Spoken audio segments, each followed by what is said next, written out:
Depuis mon retour en Europe, mentionnant ces paroles de Napoléon, un grand officier de la couronne, il avait l'honneur de jouir souvent de ces entretiens particuliers, les comtesses.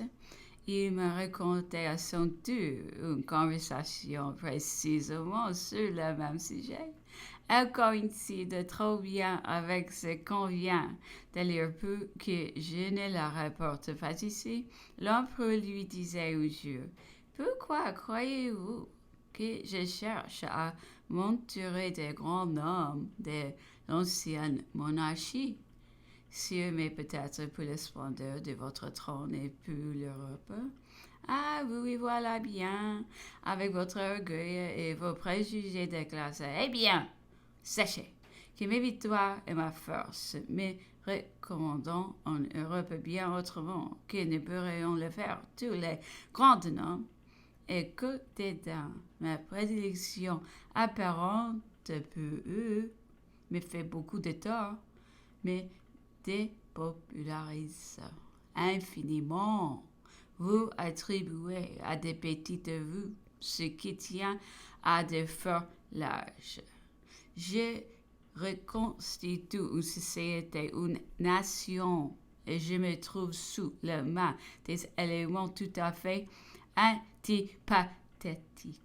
Les nobles et les émigrés ne sont qu'un point dans la masse, et cette masse leur est hostile et demeure fort usurée. Elle me pardonne avec peine de les avoir rappelés. Pour moi, je l'ai cru un devoir, mais si je les laisse demeurer encore, ils peuvent un jour servir à l'étranger, nous devenir nuisibles et courir eux-mêmes des grands dangers. Je ne cherche donc qu'à les dissoudre et à les isoler. Si j'en place autour de moi, dans l'administration, dans l'armée, c'est afin de les incruster dans la masse et pour faire en sorte que le tout ne fasse plus qu'un. Car je suis mortel. Et si je venais à vous quitter avant que cette fusion ne fût opérée, vous verriez quel inconvénient entraînerait ces partis hétérogènes et le terrible péril dont certaines personnes pourraient être victimes. Ainsi donc, monsieur, mais vous tenons toute à l'humanité et à la haute politique nullement à des vains de ce préjugé.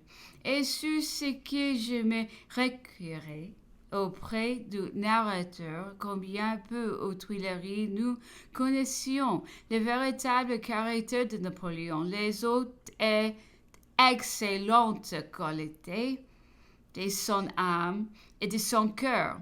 Il me répondait que pour lui, il avait été personnellement plus heureux et qu'il allait m'en donner une preuve qu'il choisissait entre 10. L'empereur, me disait-il dans son conseil privé, se montrait un jeu fomenté contre le général Laef et fit une sortie des plus vives contre ses opinions, ses principes, qui disait capable de mettre un État en complète dissolution. Et s'animant par degrés, il se mit en une véritable colère. Je me trouvais un des membres de ce conseil, nouvellement admis et peu fait encore aux manières de l'empereur. Bien qu'arrêté par mes deux voisins, j'ai pris aussitôt la parole en défense de l'accusé, l'assurant qu'on l'avait calomnié auprès du souverain qui vivait paisible dans ses terres avec des opinions personnelles qui ne causaient aucun dommage. L'empereur, dans son état de colère, reprit tout. D'abord, pour insister avec violence, mais au bout de 5 à 6 mots, il s'arrête de toute cure, me disant « Mais c'est votre ami, monsieur, et vous avez raison. Je l'avais oublié. Parlons d'autre chose. Et pourquoi, disais-je, Ne nous faisiez-vous pas connaître dans le temps tout cela? Pas une fatalité qui semblait tenir à l'atmosphère de Napoléon. Soit prévention, soit autrement, notre esprit était tel qu'on ne pouvait le raconter, car c'est intime, car si on eût fait grand bruit, on eût passé pour une hableur grossièrement courtisan qui eût débité. Non ce qu'il croyait, mais ce qu'il imaginait propre à lui méritait de la faveur et des récompenses. Mais puis, si j'en suis à ce grand officier de la couronne aussi distingué d'ailleurs par les grâces de son esprit et l'humanité de ses mœurs, qui par la noblesse et son caractère, voici une de ses réponses à Napoléon d'une flatterie aussi fine que délicate. L'empereur a une s'élever, s'étant trouvé dans le cas de l'attendre, s'en montra fort choqué et lui fit une scène à son arrivée en présence des tout. Oh, c'était le moment où 5 ou 6 rois, entre autres ceux de barrière de Saxe de Württemberg, se trouvaient en Paris. Si répondit le coupable, j'ai un million d'excuses sans doute à présenter à votre majesté. Mais aujourd'hui, on n'est pas toujours maître de circuler dans les rues. Je viens d'avoir le malheur de donner dans un embarras des rois dont je n'ai pas pu sortir place. Plutôt, si voilà la cause de ma négligence, chacun sourit et l'empereur, d'une voix fort adoucie, se contenta de dire: Quoi qu'il en soit, monsieur, prenez dorénavant vos précautions et surtout ne me faites plus attendre. Samedi 3. Le temps est devenu un peu mieux. L'empereur a essayé de se promener au jardin. Le général Bingham et le colonel de 53e ont fait demander à voir l'empereur qui les a gardés assez longtemps. L'apparition du gouverneur a mis tout en fuite. Le général Bingham a disparu et nous avons gagné le bois pour nous éloigner du terrain. L'empereur, dans sa promenade, a beaucoup causé d'un voyage qu'il avait fait en Bourgogne au commencement de la Révolution. C'est ce qu'il appelle son voyage sentimental. À nuit, il fut souper chez son camarade Guisandi. Alors capitaine dans son régiment est marié assez richement à la fille d'un médecin du lieu. Le jeune voyageur ne tarda pas, disait-il, à se percevoir des sentiments et opinions politiques du beau-père et du gendre. Le gentilhomme Guisandi était aristocrate comme des raisons et le médecin chaud patriote. Celui-ci trouva dans le convive étranger un auxiliaire puissant et en feu si ravi que le lendemain il était au point de jouer chez lui en visite de reconnaissance et de sympathie. L'apparition d'un jeune officier d'artillerie, d'une bonne logique et d'une langue alerte, disait l'empereur, était une recrue précieuse et rare pour l'endroit. Il faisait aux voyageurs de s'apercevoir qu'il faisait sensation. C'était un dimanche. On lui tirait le chapeau du bout de la roue. Toutefois, ce triomphe ne fut pas sans échec. Il fut souper chez Madame Marais ou Muret, après de laquelle un autre de ses camarades verts semblait fort bien établi. Oh, c'était là le repère de l'aristocratie du canton, bien que la dame ne fût que la femme d'un marchand de vin, mais elle avait une grande fortune. Les meilleures manières, c'était la duchesse de l'endroit. Observait l'empereur. Là se trouvait toute la gentilhommerie des environs. Le jeune officier avait donné dans un vrai guépier, disait-il. Il lui fallut rompre force lance, la partie n'était pas égale. au plus fort de la mêlée, on annonce la mer. J'ai cru que c'était un secours que le ciel m'envoyait dans ce moment de crise, disait l'empereur, mais il se trouva le pire de tout. Je vois encore ce maudit homme dans son bel accoutrement de dimanche, bien boursouflé sous un grand ivy cramoisi. C'était un misérable. Heureusement, la générosité de la maîtresse de la maison, peut-être une secrète sympathie d'opinion, me sauveront.